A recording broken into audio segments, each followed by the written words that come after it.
And hi, I'm Cindy. Welcome to Pearls of Liberty. It's June 2nd, 2012. And as we speak, Bilderberger is meeting in Virginia. Bilderberg takes its name from the hotel that they first met at in, I believe it was Austria, somewhere in the Alps, maybe Switzerland.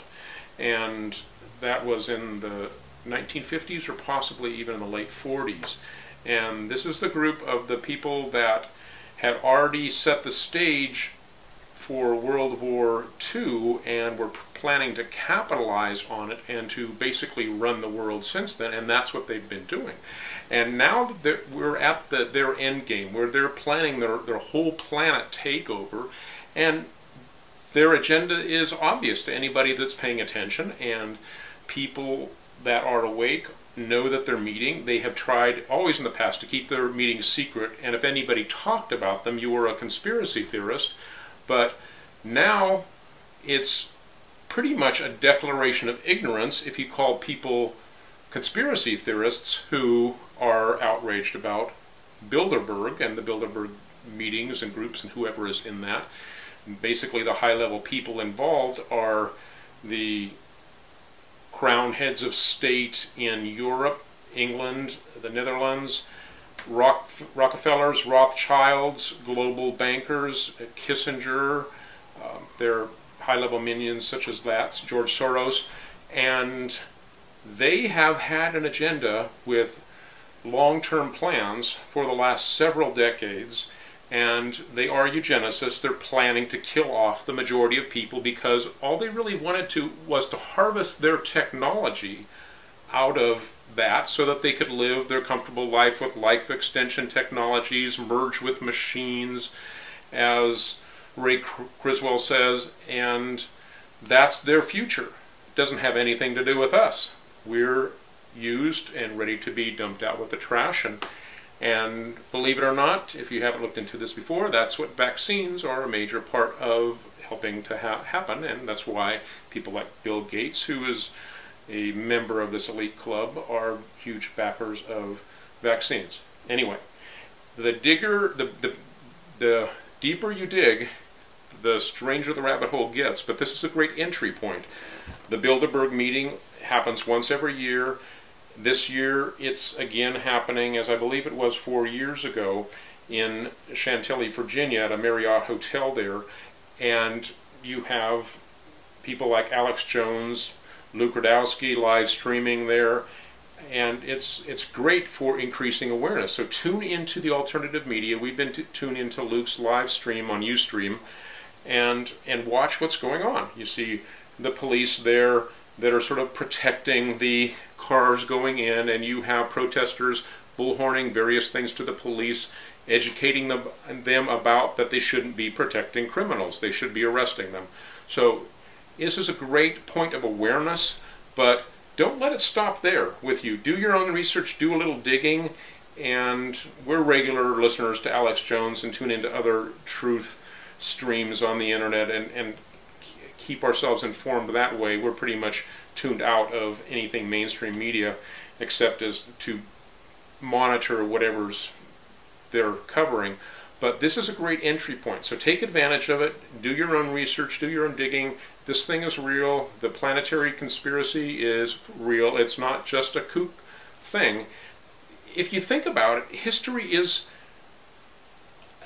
continually shown that there are people that like to dominate other people, and they rise to the top of governments, or they are born into those positions and sometimes are benevolent, but especially recently with the way that the power structure works, the people that have the inclination to dominate other people rise to the top of these systems and deliberately make the system so that it's vertically integrated. It does not have autonomy at the local level, and that's what these guys are doing. And there are a significant number of nations that are objecting, that are breaking off. So we're at a major power struggle right now in human history.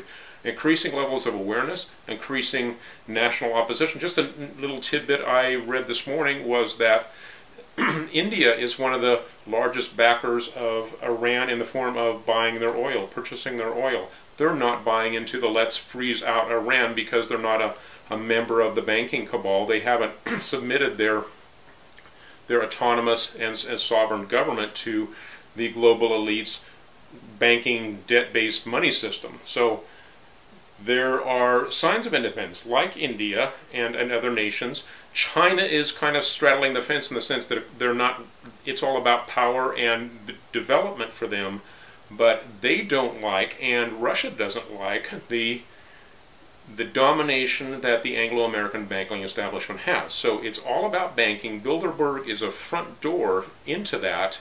So it's not just about people with evil plans, it's about people that have a long-term plan to manipulate the world into their clutches and kill off large numbers of us. So study it out. And that is all true. They also do have evil, specific short-term evil plans. And one of them may be to dispose of Ron Paul. Evidently, it has been stated in the meetings, based on things that moles have reported, that the Bilderbergers are quite upset about Ron Paul and his meteoric rise, and they have expressed hopes and wishes that Ron Paul might die. And there are some reports that they are actually planning his death, other reports that they just said they wished he would die. I think this is a veiled threat. This is the way that they often do things. Even among the mafia, the way that it's portrayed, which I believe is reasonably accurate, if somebody in a powerful position says, I wish so-and-so would have an accident that would make our lives easier, the people that are the underlings of these mafia dons take that as a command.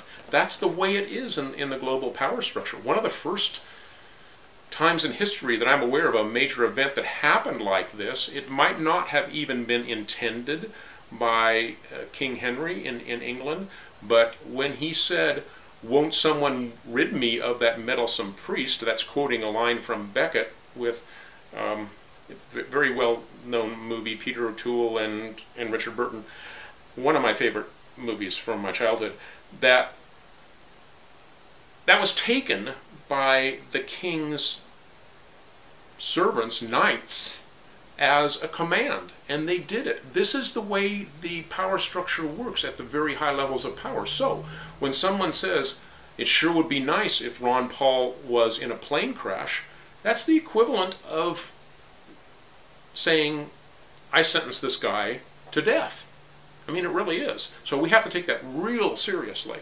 And I know that Ron Paul is not entrusting his life to government officials, paid Secret Service, anything like that, for good reason, because he knows he's a danger to the system, and he doesn't want to have anybody that is employed by the system to be protecting him, like they did JFK and back off of the motorcade in Dallas so that the gunmen would have a clear shot at him. Ron Paul knows that could happen, and in spite of his best efforts, it could happen, but the saving grace of all of that is probably that they know that that would just, anything, even an attempt along those lines, would just accelerate the liberty movement. So it's really an unstoppable movement at this time in history. People are coming awake, people are rising up to realize what's been stolen from them, our unalienable rights, and any false flags, any people getting suicided, that's just going to awaken more people. This is like a replay of the 60s, and of course the assassinations that happened in the 60s, except for a lot more people know what's going on now, and we have the opportunity to really turn this around. And as Alex Jones said sometime this week when he was talking with Daniel Eston, we're at a 50-50 tipping point right now, and it really could go for humanity or for the dark side. So it's important to get involved, at least to the extent of understanding what's going on. Unplug and tune in to alternative media. Absolutely, and there is tremendous media coverage so far at this meeting in Virginia, And there were reports from Luke Radowski that there were representatives from Asian media there and Russian media, and Alex Jones said that AP was there yesterday. So, as Don said, this is forcing the media to acknowledge what's going on to a certain extent. We also want to talk a little bit about, just in light of pending world shifts and changes, the fact that the revaluation of the dinar has been kind of teetering on the top of a pinhead, ready to tip over and happen, and it hasn't occurred yet, but more and more the gentlemen and ladies who bring information, intel, most people refer to them as gurus, they have been talking more and more about the global implications of the revaluation of not only this currency from Iraq, but also many currencies in the world, and moving to a value-based world economy so that currency valuations are based on actual assets of various countries. And this weekend seems there's just more and more constantly coming out, and it's beginning sometimes when you listen to these gurus about the dinar to sound like something that Benjamin Fulford might say, that that very soon in June or July announcements are going to be made naming people who have resisted this change that all the good people in the world want to see implemented. I do want to take a minute to actually give some background to this whole thing. And this is a really interesting turn of events over the last couple decades, because as Cindy was just saying, the dinar is now tied to a number of other currencies, but it's probably the kingpin in this very probable shift in the power structure of the global economy. And it was originally set up by George Herbert Walker Bush and cronies in the banking establishment with the original invasion of Iraq that did not actually take out Saddam Hussein, but or that stopped short of invading Iraq and just freed Kuwait. That what happened at that point was that sanctions were put on Iraq for violating this thing, which of course we'd set them up as a dictator, then expected them to do this, so they fell into the trap. And at that point, their currency was devalued by roughly 1 to 1,000. So the plan always was at that point for the elite to be able to use a pending revaluation after Bush's son did his Iraq invasion, and then they took over the economy of that country to revalue it and to let the new currency go into the hands of the elite that were planning to build their one world government. So this was going to be the funding mechanism for that government to be able to completely control that and to empower themselves, even as the dollar was winding down in power, which is something that had also been long planned. So there in Baghdad, in Iraq, in this old ruling center of the world, historically, was planned a new empire, a new Babylon. And it was the Bushes and their cronies and the banking establishment worldwide that were planning this. But what happened is that the word leaked out, there was enough patriots involved in the military, etc., so that this thing actually became public, and it became possible for average citizens to partake of it, so that the power was taken from these elites for their funding mechanism, and nations such as China bought huge amounts of the dinar currency, and other nations as well. Primarily, we see the evolving power structure of BRICS, as we've mentioned before: Brazil, Russia, India, China, South Africa. This is all a shift that's happening, but the revaluation of the Iraqi dinar is going to supercharge that.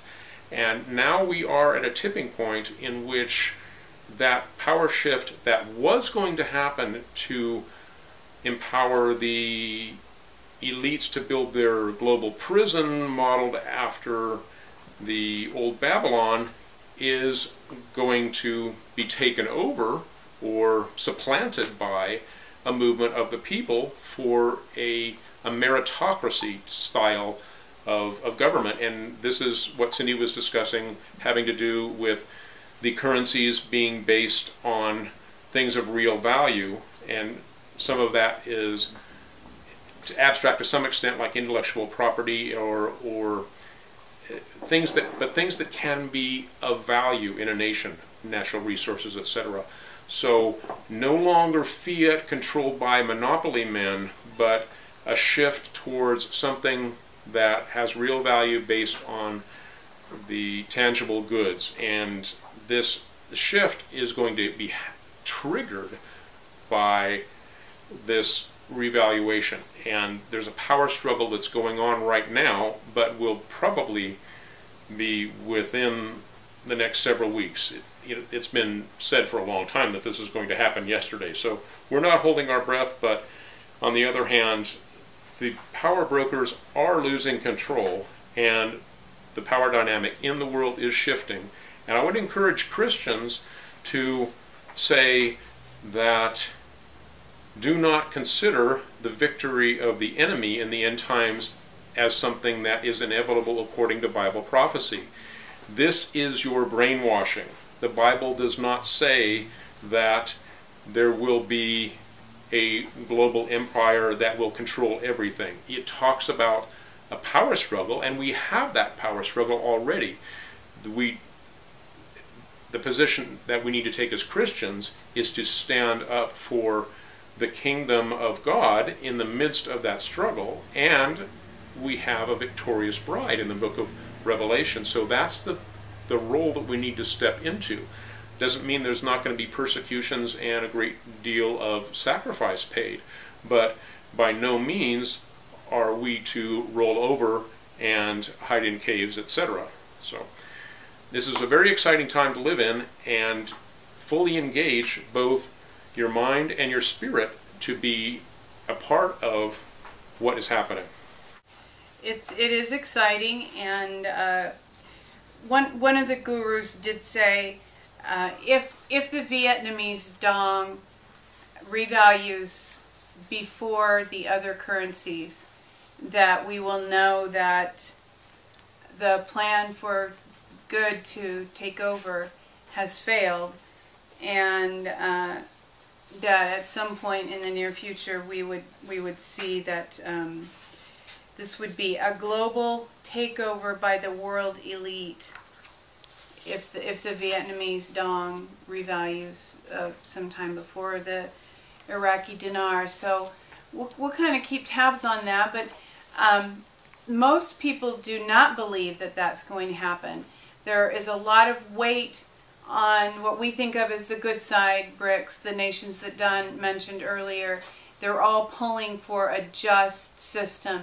And we have mentioned in the past, it is likely that there will be some disruption of maybe services, maybe some disruption of just trucking food to grocery stores and so on and so forth. So it's wise, we believe, it's always wise, and even FEMA always recommends that people have some food and other necessities of life stored in their home in case there are shortage issues, supply issues. So that's something to be aware of. I wanted to highlight that what you were just describing is that there's even though I talked about that this victory, in the sense of it already having been won on the part of the restructuring of the currency, that you were highlighting for good reason that there is a power struggle going on even right now, and so it's not inevitable. This is like the continual saga. You can never count the victory until it's actually been won. The enemy is sitting there. As soon as you walk away thinking you won, he's going to stab you in the back.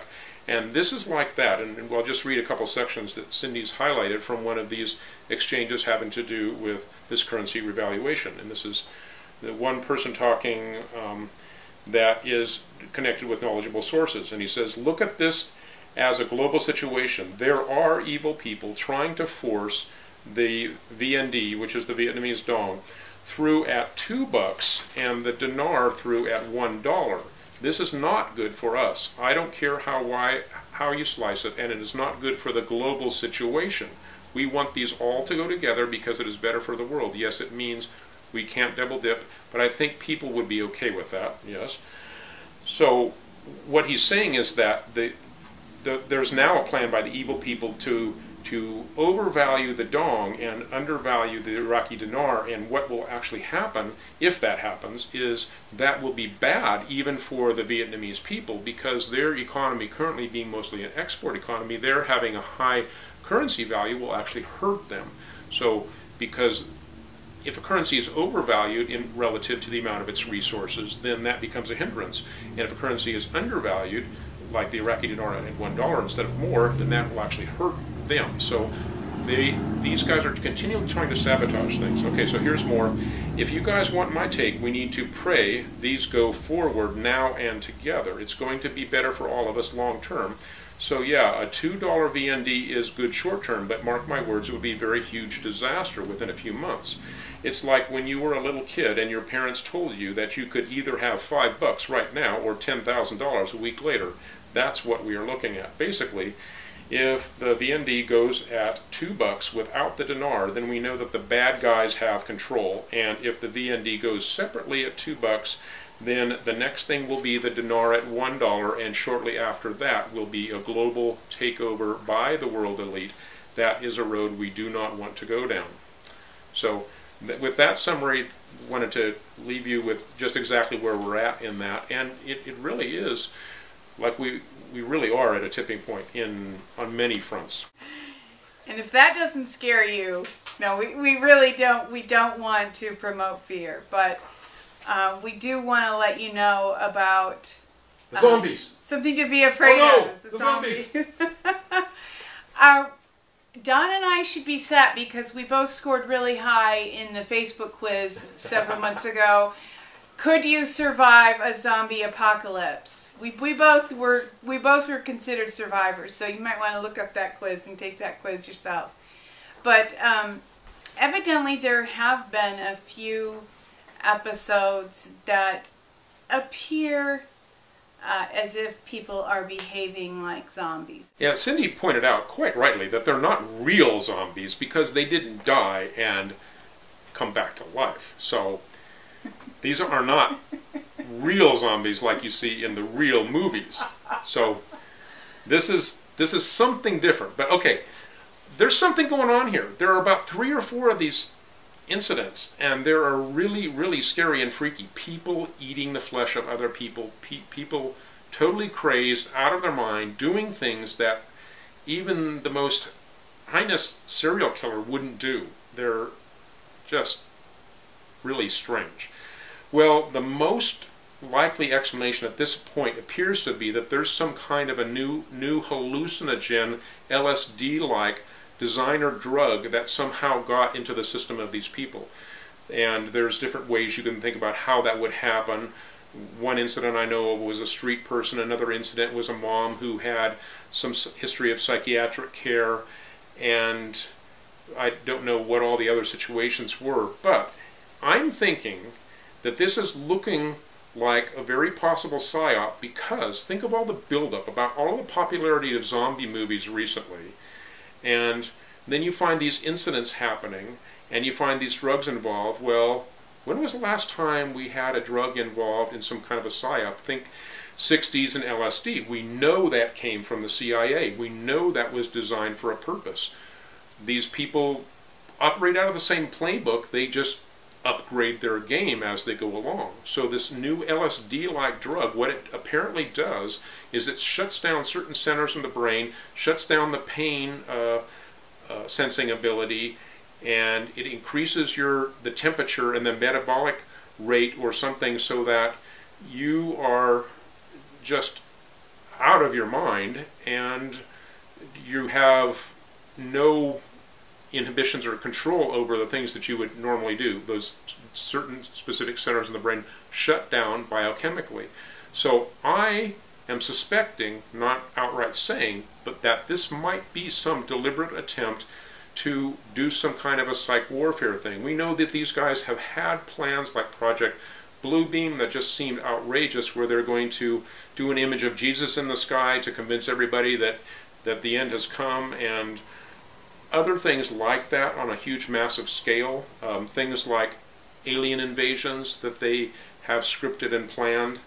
This looks kind of like that to me. So I'm thinking along those lines that this zombie scare is, as Cindy said, a major fear tactic to get people into panic mode, and people have already been brought into this mindset about thinking about zombies. It's kind of a fun thing to think about, and you buy this zombie warfare gear, etc., that's really being sold, and people are buying bullets that are supposed to kill zombies, etc. It's real, it's out there, but people are thinking about it as a game. But with these few incidents happening that are real life, and people doing things that are zombie-like, well, it's looking to me like it's more than that. It's looking to me like a psyop. So, as with all these type of things, once you begin to see the man behind the curtain, it loses its power. So, don't fear, recognize it for what it could be, look into it. And again, this is just, I'm thinking along these lines. I'm not saying this is what it is, but I think we would be unwise not to suspect something of this nature. Sure. So, technically they're not zombies. They're more like the rage people in 28 Days Later, although that wasn't a drug, that was a virus. So we just want to keep our zombie categories very clear so there's no misunderstanding. There you go. We do want to mention a video, and we'll have the link up in our comments. Mike Adams, The Zombification of America. He can shed a lot more light than what we've just kind of gone over the top of it here. And in that video, he mentions that the CDC, the Centers for Disease Control website, actually has a zombie section. Now, how to survive a zombie apocalypse or something like that. They are stating on their website, the CDC, that they've done this tongue-in-cheek because it's a way to attract people to their website and get people to think about preparing for a disaster. But the fact is, it's there. So as Don's saying, it reinforces, the very fact that it's there reinforces this underlying fear, lets people believe this is something that actually could happen, and is probably part of the setup. And I just want to mention a movie that we saw, bring back the idea of Nbiru, Elenin, that was supposed to crash into the earth, I don't know, I guess last October or May. Yeah. There were 2 times, it could have either happened in May or October. And we missed them both. We missed them, but lucky. Can you imagine? It never happened. It never happened. Think of that. I wonder why. So this isn't really very likely to happen either. It's a way to generate fear, and we even saw a film last week that was called Melancholia, about a planet that crashed into the earth, and that film probably came out right at the time they were trying to hype this fear that Elenin or Nbiru would crash into the earth. So they play mind games with us. Don't play. Perfect love casts out all fear. Have hope in the Lord, and resist fear. Another topic that we just wanted to raise this week briefly, because we've mentioned Republic for the United States in the past, we wanted to give just a little update.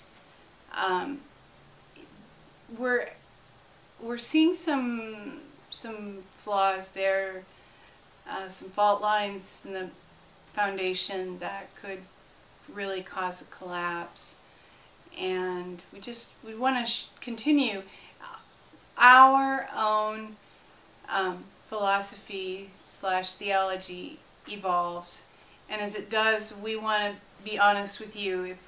If we've stated something in the past that we no longer strongly believe, we want to share that and make that known.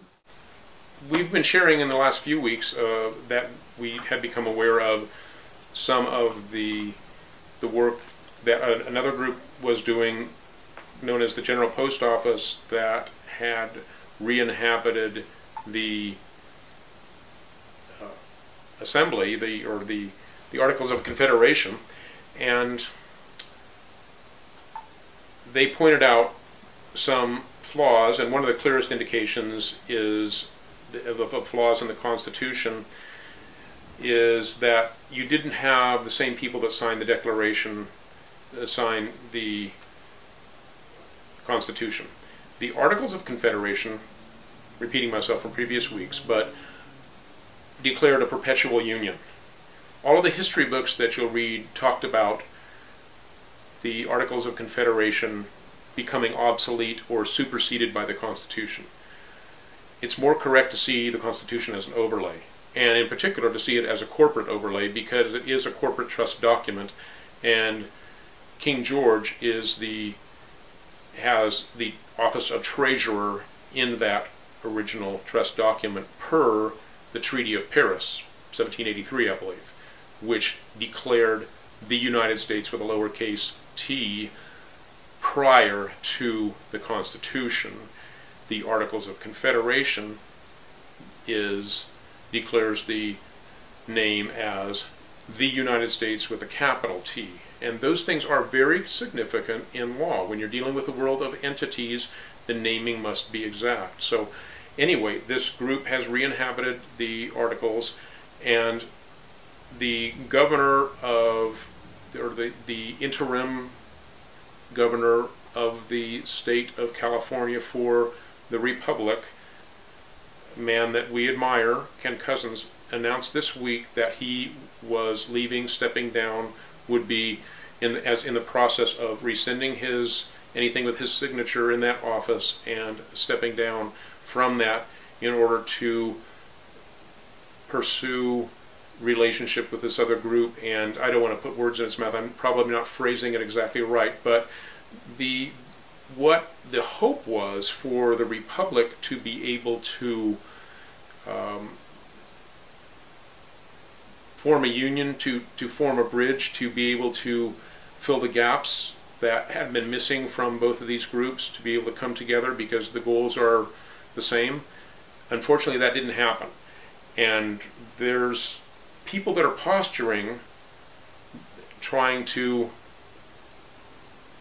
be on what they perceive as being the right side, but a less than honest search for truth. So it's an unfortunate situation, but it does appear to be inevitable. What the dynamic is that we see is that the Republic has come, when I say the Republic, I'm talking about the newly formed Republic for the United States. That's the name it's taken. The interim president is Tim Turner, and there does seem to be a dictatorial style that's developed, and some things that are being considered by Congress in parallel with that do not seem to be of a true nature of a republic. There's a quote that I happened to notice this week from Ron Paul, who said, whenever you have one person that can decide if you go to war, then you are no longer a republic. Well, in a similar vein, whenever you have one person decide that this is the way a republic works, then you no longer have a true republic. And that's the kind of thing we're seeing. So it's like we're on an accelerated time frame. Some of the sucking up of power to the top in the Republic for the United States is happening much quicker now, but the structure tends towards that. And what we want to be a part of, Cindy and I, is helping to build something that is decentralized and stays decentralized and protects people's unalienable rights and is minimal government without debt and obligation to any outside entity. And that does seem to be the vision that the people that are forming under the Articles of Confederation have in mind. So we're looking into that group, and we're probably going to be dropping participation with the Republic as things wind down. We have some minor duties that need to be seen through, but beyond that, we're going to continue on our path, and we'll be sharing that with you because this is just a way of sharing our learning experience with you. So that's all we want to do is share what we're learning, and we're not saying that we've reached any kind of a high place from which we can see everything. We're just on a journey, and we'll share what we learn as we learn it. So thank you for watching. Think for yourself. Until next week.